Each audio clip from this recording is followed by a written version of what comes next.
Seems like every time we get on this channel, we're talking Stewart-Haas, and it's never really a positive thing. Well, this might just be the best news yet. At the end of the year, will Stewart-Haas leave Ford and pursue bigger dreams at another manufacturer? I don't know. Let's talk about it here on Stuck in the Catch Fence.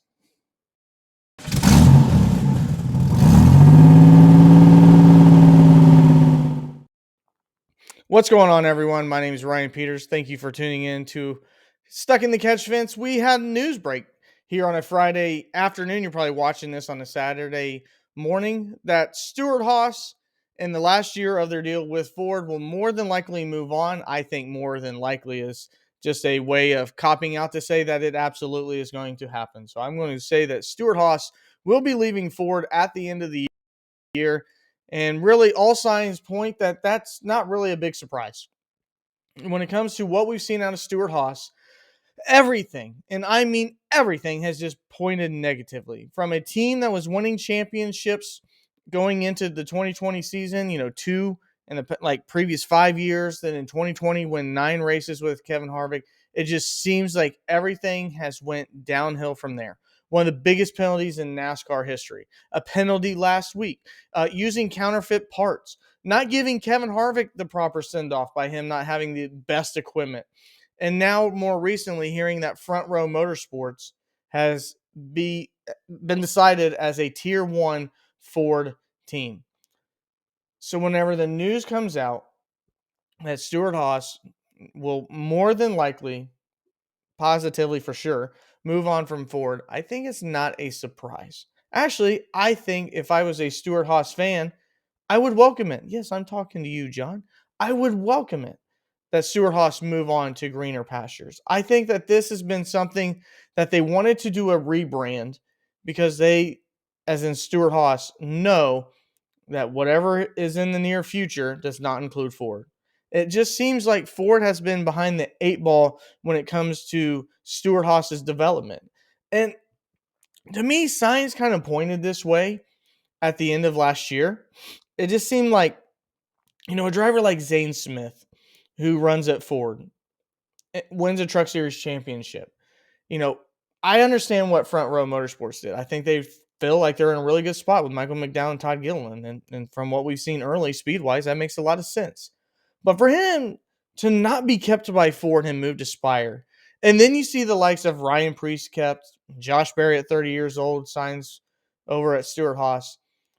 In my mind, it just said, this is the perfect prospect for Stewart-Haas to get, and they don't. So why would he go to Chevy?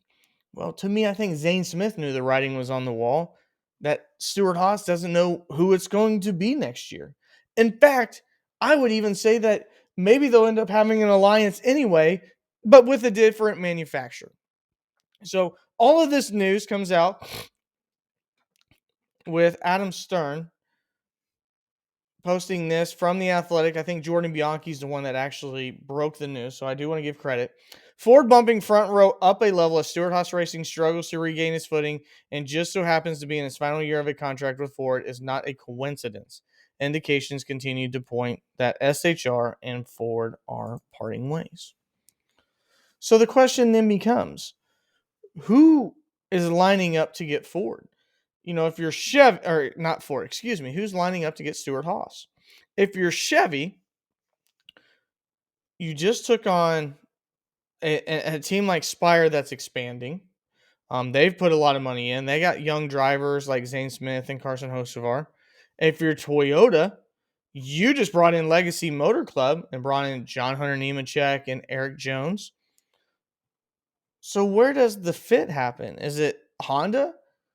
I mean, that would make a lot of sense for Honda if they were going to make a big splash, that they move in and grab a tier team like Stewart-Haas and what it can be. That is a big operation at Stewart-Haas. It's not like they're getting, no offense, but like Rick Ware Racing or NY Racing or Live Fast or, any of these smaller tiers. Like if you're going to jump in the motorsport and try to be competitive, having Gene Haas and Tony Stewart run your first major team wouldn't be the worst thing to ever happen. Now, in my opinion, I think that's probably the least likely. I think if Honda is for real coming to NASCAR, we probably won't see it for 2 to 3 years. So I'm going to give you, and this is just my feeling. I feel like what Stewart-Haas is going to do, based upon their signings and based upon the way that the NASCAR field is now when it comes to charters, and I think this is really important that this charter deal gets done. I think that Stewart-Haas is going to keep two drivers, and I'm going to say that they're Chase Briscoe and Josh Berry. And I think that they're going to then sell the other two. And I think that Stewart-Haas will either form an alliance or merge with another team. So what would that other team be? What other team would be looking to merge? What other team would be looking to add vehicles? So this is what in my brain I've set out. I think that Stewart-Haas will merge with a team looking to spend the most money recently and who could field a four driver team, and that would be Spire. I think that Spire, right now, why they made the moves they did last year, you get Zane Smith, you get Carson Hocevar, you have Corey LaJoie, which they did sign to an extension, but I don't think that it's a long term extension. I think they sign those other two drivers, end up fielding a pretty solid team. And then you look at where the other two spots would go. To me, if you're looking at teams looking to sign another driver, another charter, well, I think one easily goes to another Chevy team in Trackhouse.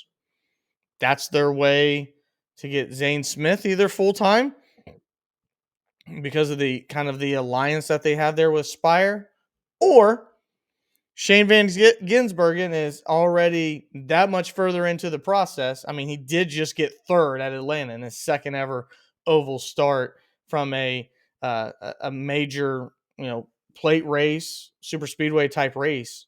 I mean, third place is amazing for somebody like Shane Van Gisbergen, who is a fish out of water to that. So let's say that Zane Smith gets his ride at Trackhouse. You then have Carson Hocevar, Corey LaJoie, Josh Berry, and Chase Briscoe at Spire. Chevy's got a pretty good team there. So then where would the other charter go? Well, who's the other team that would be looking to purchase a charter? We've heard rumblings about it for a while. And Mr. Hamlin said when the time is right, he would like to buy and make a third team, third car team. I think the other one goes at 2311. It just seems like things are just working in the world to get these things to happen. And I think in all parties, this makes a lot of sense. 2311 looks to expand. Spire continues to bring in money and then has a huge partner with Gamebridge and Gene Haas, Tony Stewart. That's huge. And then on top of it, Trackhouse, Daniel Suarez, Ross Chastain, Zane Smith. It just seems like the cards are all falling into the place. The biggest thing that I think holds it up is if Tony Stewart doesn't see himself as not a majority owner. That's the only thing that I think that this falls apart. But if you're going to take other adventures and venture out with what we've seen Tony Stewart do, you might as well do it when you possibly could get $50 to $60 million per team. It makes a lot of sense. Again, this is all speculation. These are things that I've been running in my mind. We can come back, do a short on this, on where Ryan was wrong, where Ryan was dumb. But it just seems like everything has been aligning to get to this point. And to me, this is where I think things will possibly go. And again, 100% speculation. Do not know more than that. I would love to hear what you guys think below. Let me know what your comments are. Do you think that Stewart-Haas merges with another team? Do you think they become their own entity at Chevy and Toyota? Well, either one of those manufacturers be able to support another tier one talent like Stewart-Haas would probably, want, or does Honda just swoop in and say, hey, we're joining in as a fourth manufacturer, and we got our prize number one team. We're putting all of our backing into Stewart-Haas Racing. That would be a hell of a wild card. But I'd like to know from you guys. Hopefully you're having a wonderful day. I got the truck race going on here on this Friday night. Hopefully my boy Kyle Busch will be able to find another way into victory lane at his hometown. But another great week here at Stuck in the Catch Fence. We got betting, we got news, live streams, shorts, all of it. We got all of it. If you want to find a way to catch us, here's the multitude of different ways: Facebook, Patreon, and Rumble. However it is you would like to support, those are other ways you can do it outside of YouTube. But we're ready to go racing. Third week. Let's see what happens. Does Chevy continue their dominance, or does somebody else roll their luck at Vegas? My name is Ryan Peters. This has been Stuck in the Catch Fence. As always, God bless.